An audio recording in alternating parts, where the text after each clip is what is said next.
I don't stand a chance. Yeah, no, she's creating some competition. Sure. It's rough. You're trying, you got. I'm putting a valiant effort. Yeah, at least for the pilot. We'll see. Okay. So there we go. All right, so let me say a couple of words about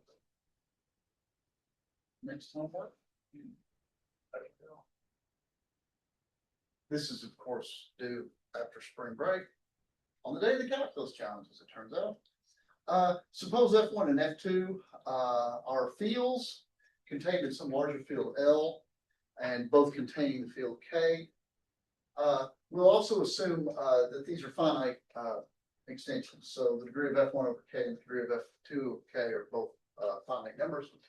The composite of the fields F1 and F2, which we write F1, F2, is the smallest subfield of L that contains both F1 and F2. Show that the degree of the composite is no more than the product of M and N. The degree of each one separately, that's not too bad. And neither is this. And show in the special case, this is not a necessary condition, but it's sufficient. If the greatest common divisor of two extensions are relatively prime, then you get equality here. Hi, Shrey. We say that the extension of fields F inside K is quadratic if the degree is 2. So this is kind of the general terminology we use. A quadratic extension just means degree 2. Give an example of a field, by the way, not just example, but explain to me why your examples work. Give me an example of a field that has infinitely many distinct, different, non-isomorphic quadratic extensions. Give an example of a field with only one quadratic extension, and an example of a field that has no quadratic extensions. And again, tell me why it works. The next two problems I've always thought of just really kind of cute little sexy problems. Let K and F be an algebraic extension. So these are two fields with F algebraic over K. And suppose that between F and K, you can sandwich an integral domain, right? So R is in between K and F. R must be also a field, right? That's not obvious, but if you have two fields and one of them's an algebraic extension of the other, if you can put an integral domain in between there, that integral domain has to be an intermediate field. And finally, number 4, let F be a field and alpha an element of a field containing F with the property that the minimal polynomial of alpha is of odd degree. So I didn't really say this clearly, and I should have. I apologize for that. But implicit in this is the fact that alpha is an algebraic element because it is the root of some minimal polynomial. Suppose the minimal polynomial is of odd degree. Show that the extension F adjoined with alpha is the same thing as the extension F adjoined with alpha squared.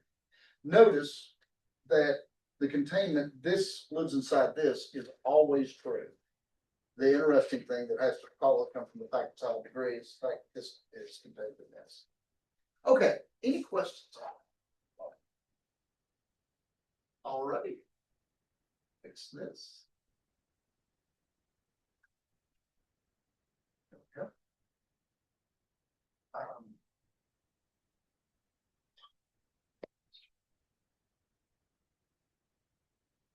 Okay. Any questions from last time?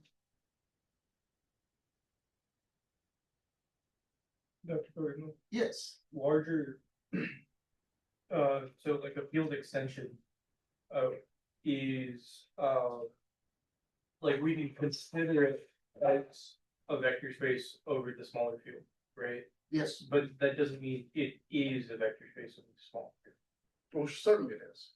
Well, in the sense that like if you have K contained in both fields, then F is a K vector space. So it's the direct sum of however many. But then if you As try a vector space. as a vector space. As a vector space. Exactly. So Right. okay. But you can't just take that direct sum of K and put the direct sum or direct product multiplication on, say, ooh, there's the field, Mhm. right? That's only, that isomorphism only works as a vector space. Do you have to mod out by something to get the field? No, because the ring structure is different, right? Because the way that you're thinking, I think, Yeah. stop me if I'm wrong, the way you're thinking about putting a ring structure on that is you're just adding the coordinates, Yeah. coordinate by coordinate, which is the vector space structure, and then multiplying coordinate by coordinate, Mhm. right? That thing's got 0 divisors in it. Right. Now, in the field itself, there's this complicated kind of way that, like, you know, the vector 1, 0, 0, 0 plus the vector 0, 2, 3, that might not multiply together to be 0. If you think of it in the field multiplications, it's a different rule. Okay. Right. But in general, we don't know what that rule might be. Well, that's right. That's right. I mean, like, for example, I mean, good luck. The reals is an uncountable, it is a vector space of uncountable dimensional rationals, right? Yeah. But, you know, that's not gonna help you much with the field structure of the reals. Or at least not in an easy way. Okay, so the last thing that we did was we talked about the transitivity of algebraic extensions. So that is to say, if E is algebraic over K, and K on the other hand is algebraic, and I'm sorry, if E is algebraic over K and F is algebraic over E, then F is algebraic over K. So here's the corollary.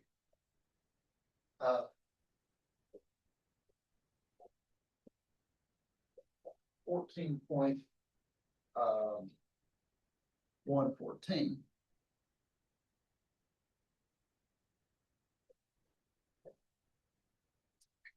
Let's let alpha and beta be algebraic over K.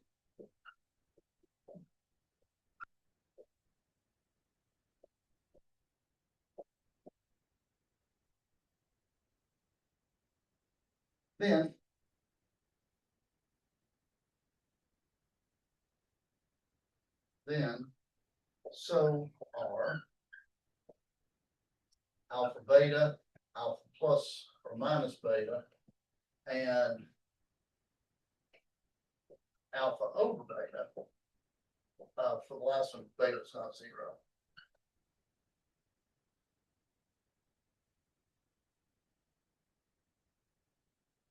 Okay, so, and I've got another statement that goes along with that, and I'm gonna play that one out later.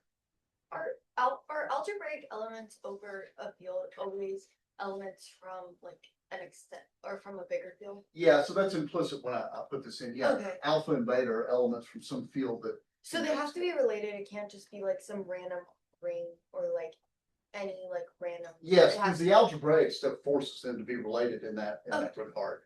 That's right. So this is a very. Let me give you an example of why this is an amazing theorem.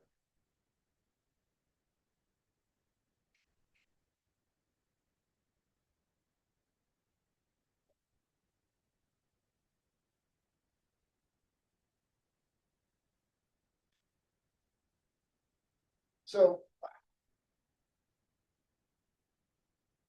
and I can make this much worse too. Let alpha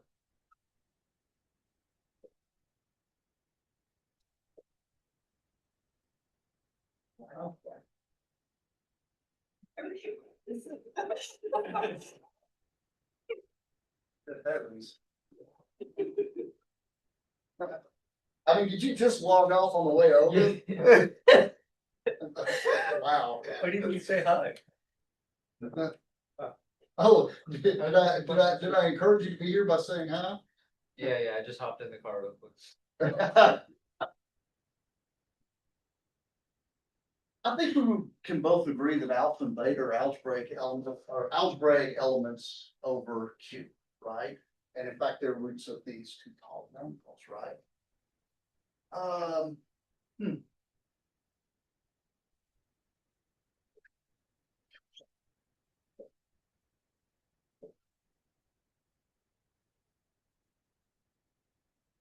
That one's not too taxing. Can you find? Actually, we can probably find the minimal polynomial fairly easy. Can you find a polynomial for that? X squared minus 6. Sure.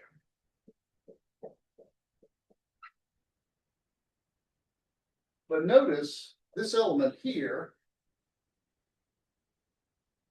is not in the field Q adjoint with the square root of 2 or in this. So this is in a different field. Right? Okay, how about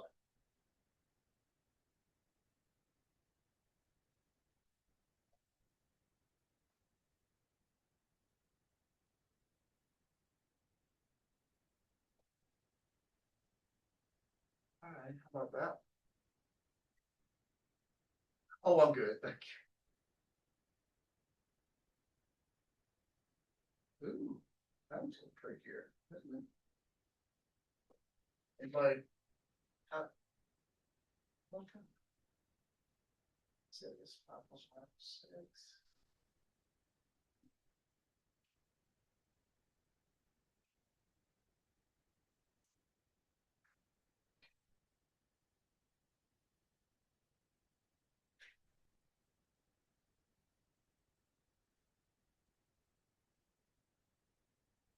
Will that be a quartet? What's it now? It, like a polynomial degree 4. Well, actually, what makes you think that? I mean, it will be. Right. Cause if you square it, you'll get something with that could be of the form of the quadratic formula, so. Right. I mean, you can actually use some linear algebra for this. So let's let x equal alpha plus beta. But actually, I can shortcut this. Well, if we look at this is radical 2 plus radical 3, x squared is 5 plus 2 radical 6. Now I could get the cubic term, but actually I'm going to use kind of some. Notice that I'm going to be able to, when I square this, it's still going to be a form a plus b radical 6. And so I should be able to use linear algebra at that point to figure out what the coefficients are. Here's what I mean. When I square this, x squared squared, I'm going to get 25 plus 24, which is 49. Plus, I guess, 20 radical 6, something like that. Everybody okay with that? So if you notice, x to the 4th, which is this guy, minus 10x squared, which is 10 times this, well, that's going to be, of course, the whole point of this is it kills the radical 6 term and leaves me with an integer, which in this case is -1. So this minus this is -1, so that plus 1 is equal to 0.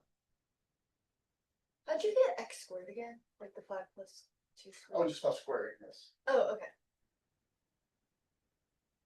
And you can actually work this backwards if you like. Because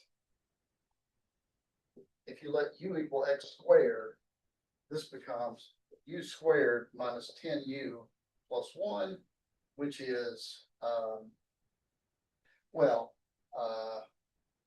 equals 0. And this becomes u equals 10 plus or minus the square root of 100 minus 4, which is 96, over 2. So that is 4 radical 2. So I get 5 plus or minus 4 radical 2.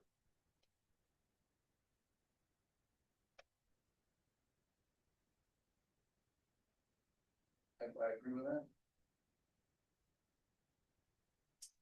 And I think it must have made a mistake here. This must be minus 1. X squared minus 10x plus 1 equals 0. That looks right. Okay.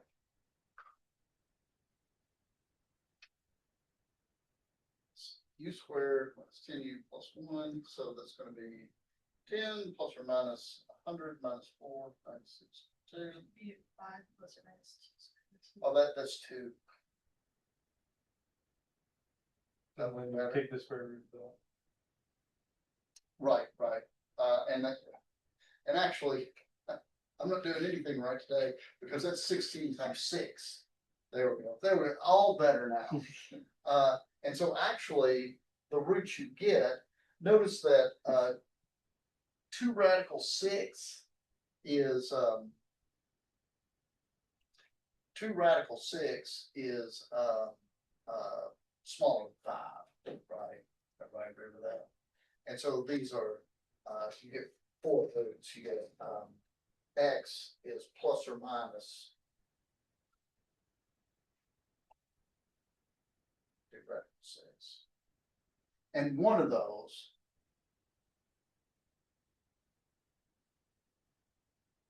it's not really clear that this just starting from this principle, it's not clear that the square root of 2 plus the square root of 3 is the square root of this, right? But we kind of got that right here. Everybody agree with that? And so actually, what are the 4 roots? And this is kind of a good look ahead as to sort of what's coming here.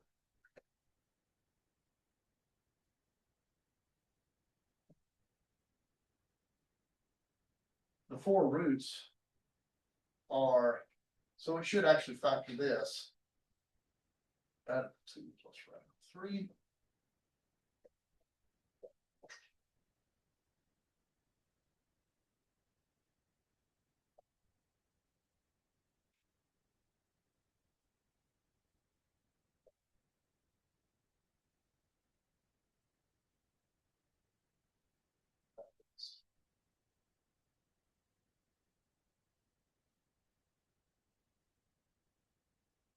Actually, I'm gonna put this back together this way. This is x squared. And let's see, it's x times this, and notice when I add these 2 up, I get like 2 radical 2, don't I? So this should be minus 2 radical 2. And then it should be plus the product of these, and this is 2 minus 3 is minus 1, so it should be plus 1. Everybody agree with that? Looks like I did that wrong. And in the other piece here, I should get x squared. And here, when I add these 2 up, I guess I get minus 2 radical 2, which now will be a plus. And the product here should again be plus. That's going to be 2 minus 3 is all, it looks like that's minus 1, but it's minus minus. There we go. Everybody agree with me? Let's hope this works. This is x to the 4th. Notice the cubic terms kill each other because you've got that variance sign here. The quadratic term should be the square of this. That should be minus 8. And I guess both of these should be minus 1. Then it's supposed to be minus. I guess let me look back at this. That's going to be plus, yeah. Dorcas Malorcas. Right. The minuses cancel and this product is minus 1. The minuses cancel and this product is minus 1. There. So it does work. This is minus 8, minus 9, minus 10. And the linear terms again cancel out because that's going to be plus minus, and then I'm going to get plus 1. By the way, notice the conjugates, the symmetry in the roots, right? We started trying to build a polynomial that had this as a root, right? I built this minimal polynomial right here out of this. Notice the symmetry in the other roots, right? Notice here you have the conjugate of radical 3. Here you have the conjugate of radical 2. And here you have the conjugate of them both. Right? Agree? That kind of symmetry is what we're going to see happens with roots of irreducible polynomials. But the takeaway, one takeaway from this is I give you radical 2 plus radical 3, it's not at all clear that this is what the polynomial is, right? Now, let me up the voltage on this. Suppose I gave you this. Alpha, real root of x to the 5 plus 2x cubed plus 46 and beta real root of x to the 7 plus x to the 5 plus no, let's make that 3x to the 5 plus 30x plus 21.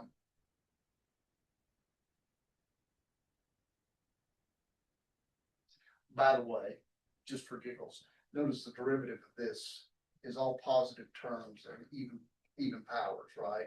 So the derivative of this is a always positive function.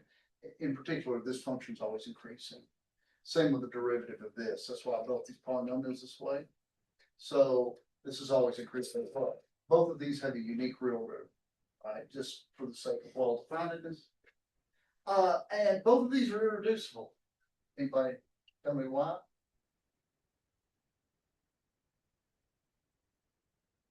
These are both irreducible polynomials of the rations. Probably Eisenstein's criteria. This one is 2 Eisenstein, and this one is 3 Eisenstein. So they have to be irreducible. Now, find minimal polynomial of alpha plus beta. I double dog dare you, right? You can argue fairly easily, I think, that minimal polynomial will be of degree 21 or less. But, you know, good luck, right? It is unholy, right?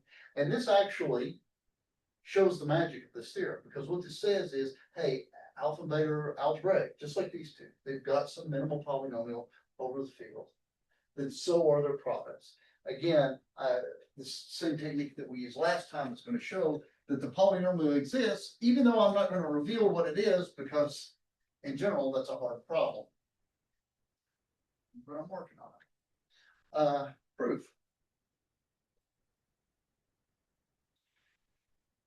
Consider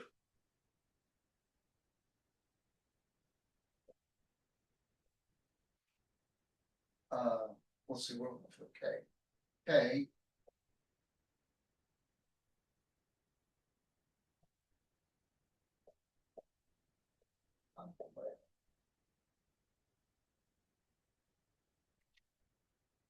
okay, this degree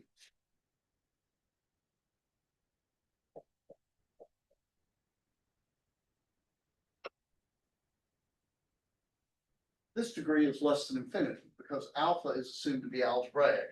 So the degree is whatever the degree of the minimal polynomial of alpha is. And the degree of K beta over K is also less than infinity. Therefore, the degree of K alpha beta over K alpha is less than infinity. Right? Because what this means is, of course, beta has some minimal irreducible polynomial over K, and that'll be the degree of this extension, right? Well, now I'm looking for the degree of beta over this bigger field. I don't know much, but I do know that whatever polynomial works up here with coefficients in K will certainly work here, because all the coefficients in K are certainly in K alpha, right? The only difference is this actually may be smaller than this degree, because the more freedom I have with the coefficients here might allow me to break down the irreducible polynomial a little bit. Everybody okay with me? So the degree of K alpha beta over K is fine. So K alpha beta is algebraic over K. And now we've totally conquered this. Because notice that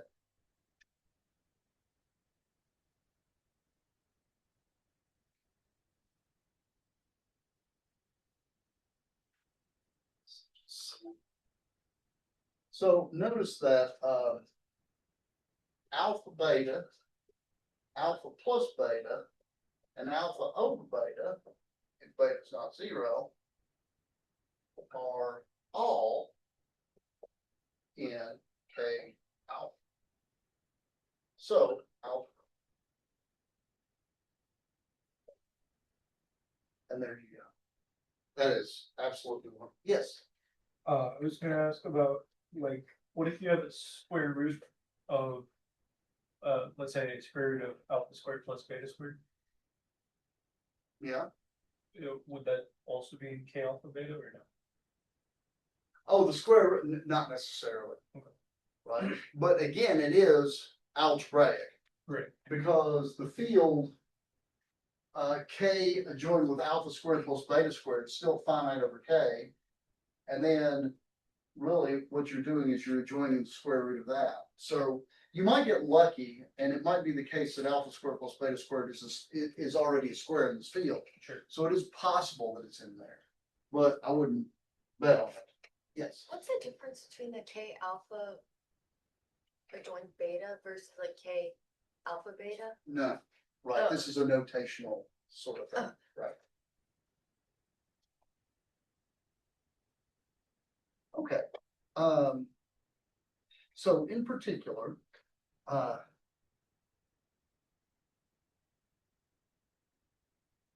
so let me give you a corollary to the corollary, if you will.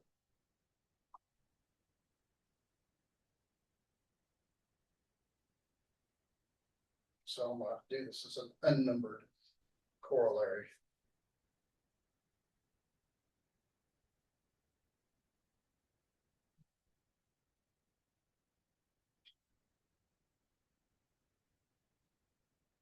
Corollary. Let K inside F be fields. Then this is corollary with the definition law. Then the algebraic closure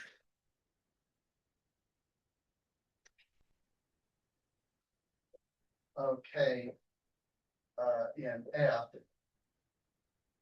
which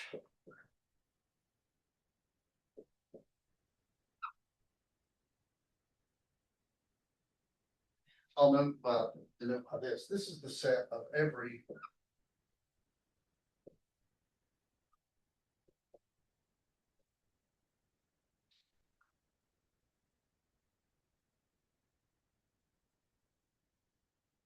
So what do I mean by the algebraic closure of K and F? Well, it's just everything in F that is algebraic over K. This is a field.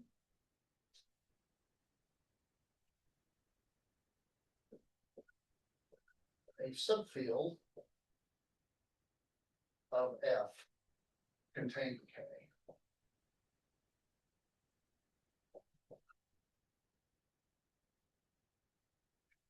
Okay. Let me make some remarks here to try to tie this up. It's certainly a subset of K. Or I'm sorry, it's certainly a subset of F, right? Just by definition.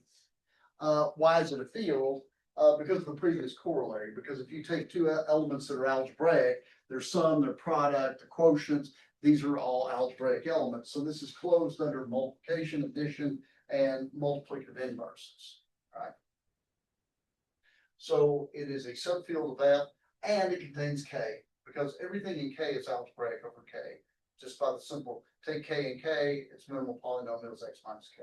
And there you go. So this is kind of cool. here is a field that is kind of interesting that we will see. Might construct the algebraic closure in general for you guys, but for example, you all know probably just from stories around the campfire that C is algebraically closed, right? That is to say, if you have any polynomial with coefficients in more complex coefficients, it factors automatically down into a product of linear polynomials, right? Everybody okay with that? So,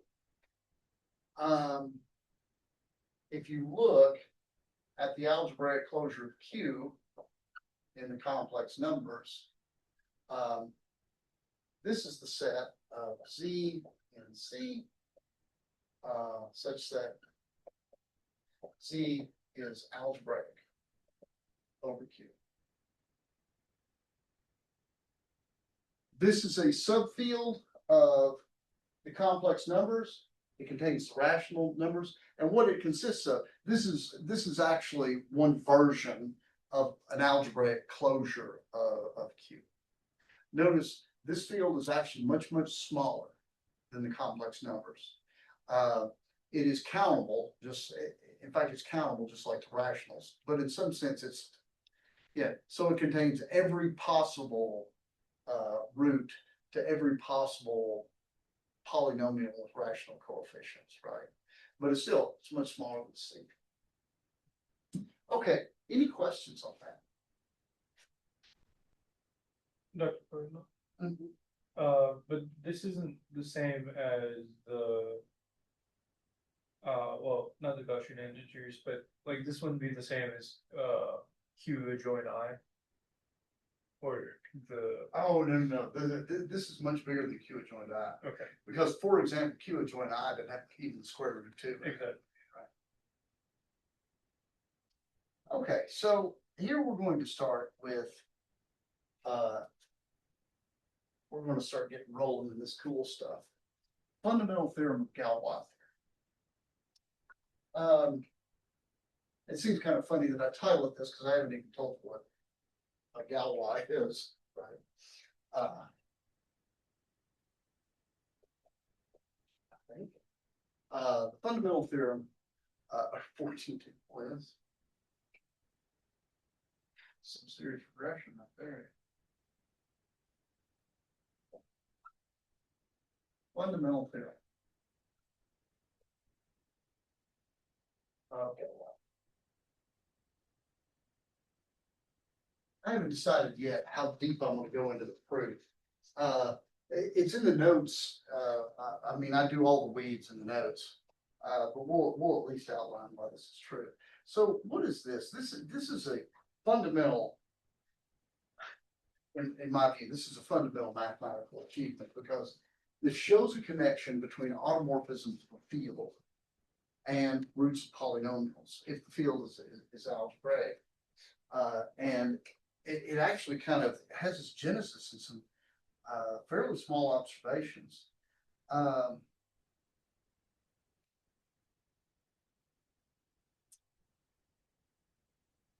So let me give you some notation.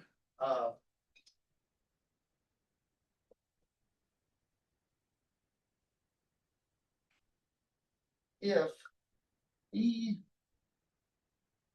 and F are fields containing K,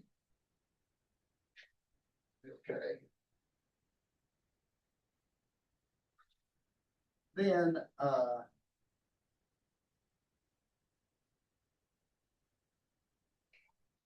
we say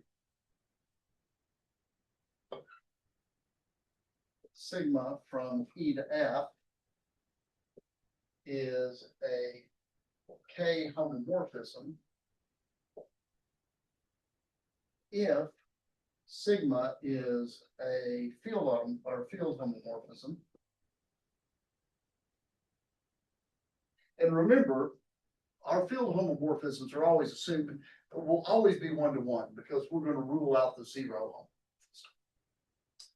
homomorphism. We say this and a K modular homomorphism. So in particular, what this means is, so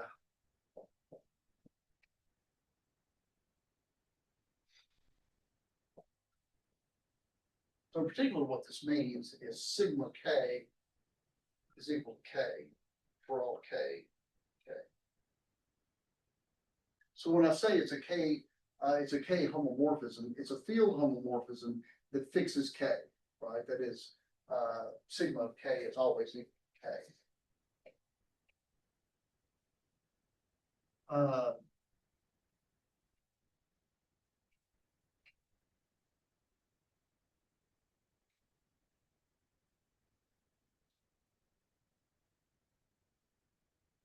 We say, we're gonna pay attention to this, sigma from F to F is a K automorphism if sigma is a K homomorphism and an automorphism. So a K automorphism is just an isomorphism from F to itself that fixes K. That's basically it. Now, the reason I care a lot about the automorphisms is they form a group.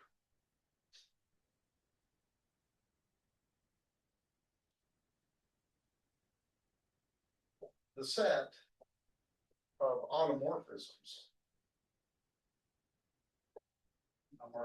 That's not K automorphisms.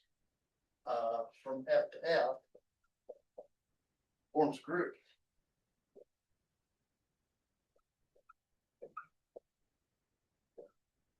And this is what is often called the Galois group of F over K.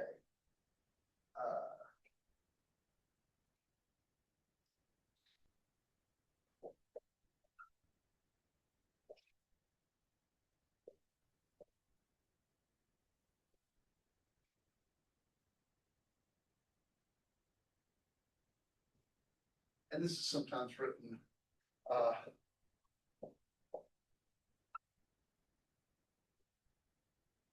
K automorphisms of F. I will write it this way a lot. The Galois group of F over K. And some people, if all they're talking about is Galois groups, they might even write G of F over K. I hope I don't get that lazy. Yes. Why are like, I know K is a subfield, but why are we like making K automorphisms instead of like F? They are F automorphisms. What it means to say K automorphisms is K is a subfield that are fixed by the automorphisms.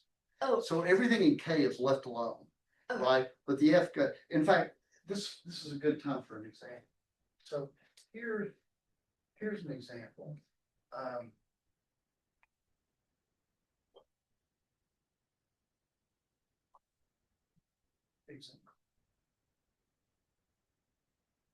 Let K be Q, and let F equal QI. Sort of the Gaussian rationals.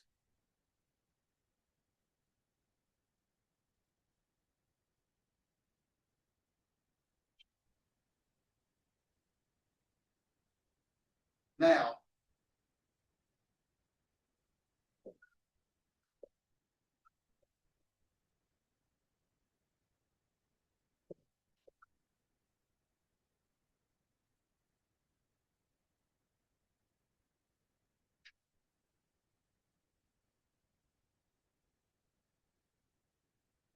where does an automorphism take A plus BI? Well, here's what I know. This is supposed to be an automorphism, right? And it's supposed to be a Q automorphism, so it's got to leave everything Q alone.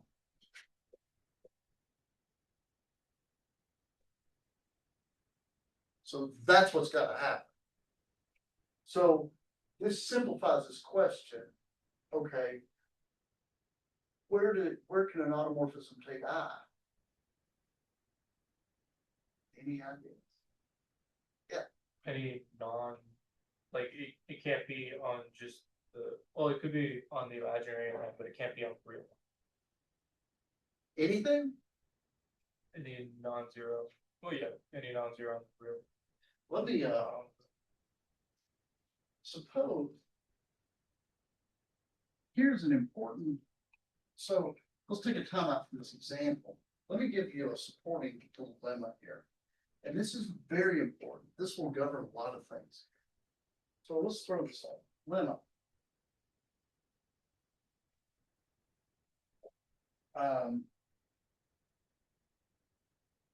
Suppose sigma is in the Galois group of f over k.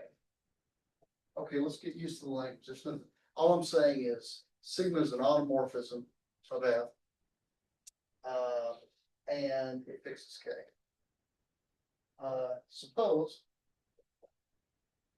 u in f is a root of minimal polynomial p of x equals a0 plus a1x plus akxk in kx.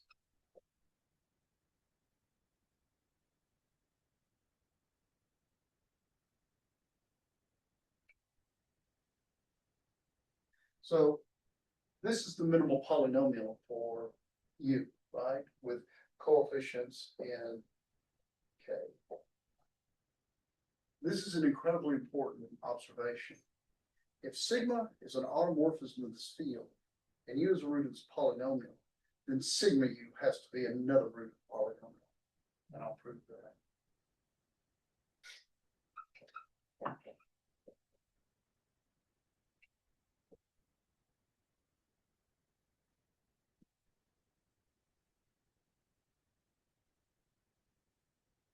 That's what it means for you to be a root of this polynomial. Now apply sigma to both sides.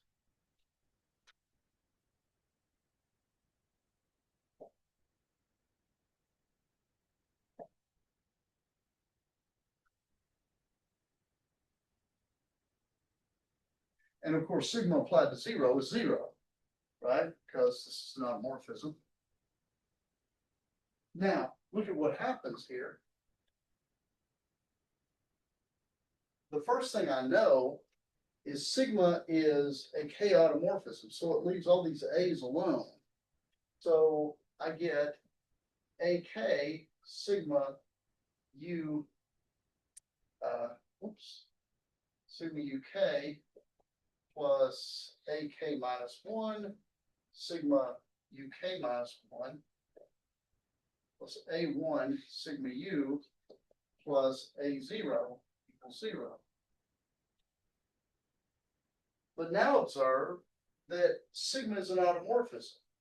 So this is ak sigma u to the k plus ak minus 1 sigma u k minus 1 plus a1 sigma u plus a0 equals 0.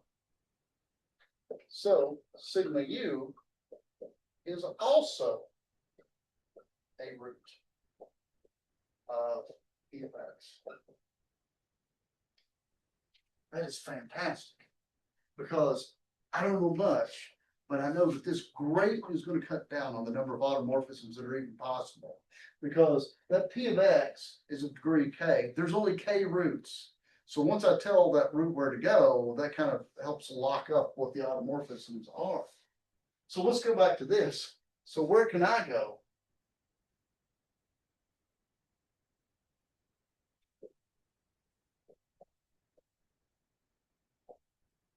What's its minimal polynomial over Q?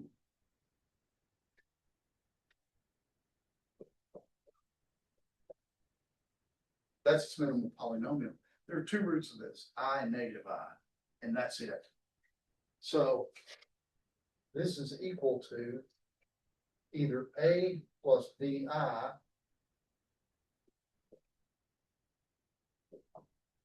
in this case, sigma is the identity homomorphism. And good, we should have gotten that. Or A plus, I'm sorry, A minus BI. sigma equals complex conjugation.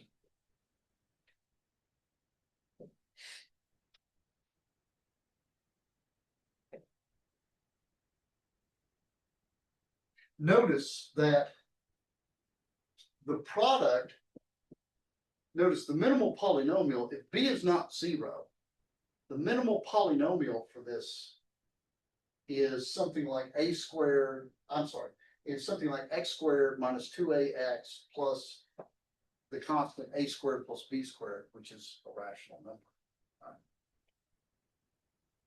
Your teachers in high school didn't tell you that. How many of you remember having to do crazy crap in high school where they would tell you, oh, they'd write something like 1/1 minus the square root of 2, and they would say rationalize the denominator, right?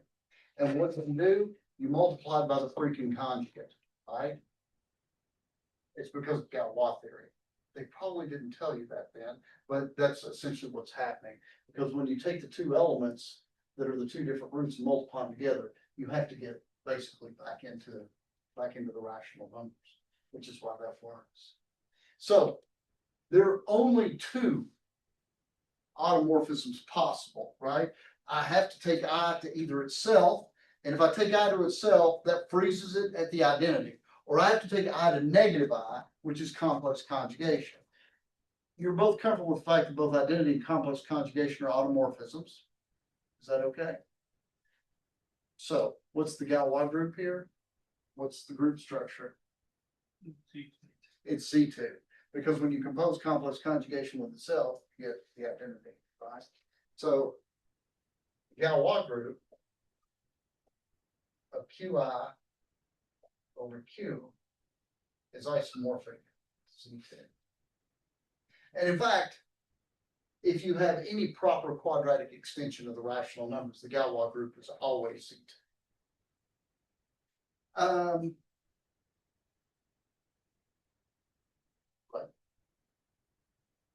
Any proper extension of the rational. Any quadratic extension of the rationals will give you Galois group C2. I am dying to give you this next example, but that's just more fun for after spring break. I can give you something to look forward to. Let me give you a couple of kind of follow-up examples in the maybe couple minutes I have that. How about this?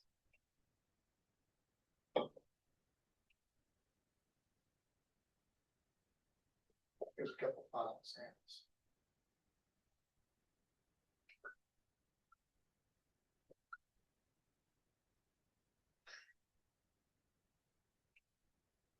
What are the automorphisms of F that leave F alone? Right? The identity. Everybody agree with that? How about this one?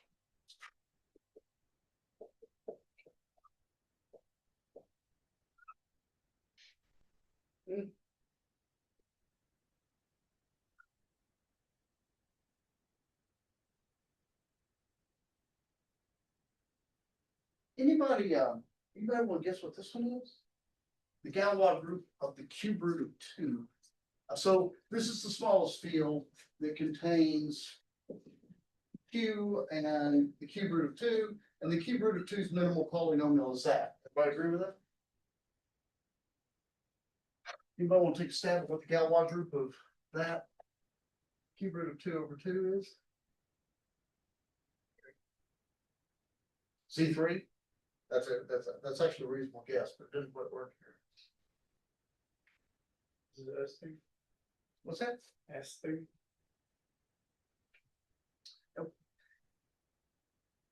Actually, S3 is going to actually both C3 and S3 are going to come into play here.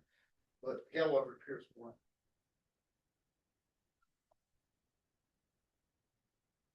It turns out a basis of this cube root of 2. This is a set of things that look like A plus B cube root of 2 plus C fourth root cube root of 4. A, B, C. Right. So this is basically my U. Basis 1 U squared. Right, everybody else? Now, suppose I have an automorphism. Why is it just one? This is kind of making me angry. Well, B of the cube root of 2 goes where? It must be a root of minimal polynomial, the cube root of 2. Notice cube root of 2 is a root of that polynomial, isn't it? And that polynomial is 2 Eisenstein, so it is indeed irreducible. What can you say about the other 2 roots of 2?